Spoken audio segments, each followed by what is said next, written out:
Why this critique is called simply critique of practical reason, and not critique of pure practical reason. Though the parallelism between it and the critique of speculative reason seems to demand the latter title, will be sufficiently shown in the treatise itself.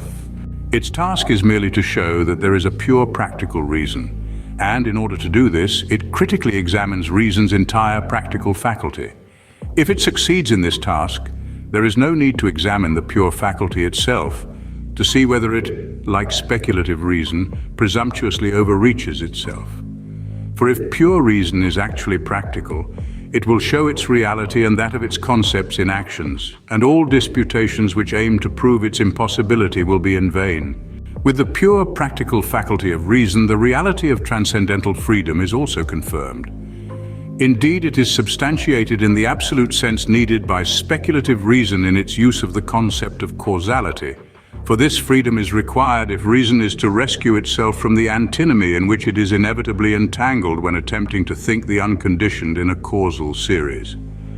For speculative reason, the concept of freedom was problematic but not impossible. That is to say, speculative reason could think of freedom without contradiction, but it could not assure any objective reality to it. Reason showed freedom to be conceivable only in order that its supposed impossibility might not endanger reason's very being and plunge it into an abyss of skepticism. The concept of freedom, insofar as its reality is proved by an apodictic law of practical reason, is the keystone of the whole architecture of the system of pure reason and even of speculative reason. All other concepts, those of God and immortality, which as mere ideas are unsupported by anything in speculative reason, now attach themselves to the concept of freedom and gain, with it and through it, stability and objective reality. That is, their possibility is proved by the fact that there really is freedom, for this idea is revealed by the moral law. Freedom, however, among all the ideas of speculative reason, is the only one whose possibility we know a priori. We do not understand it, but we know it as the condition of the moral law which we do know.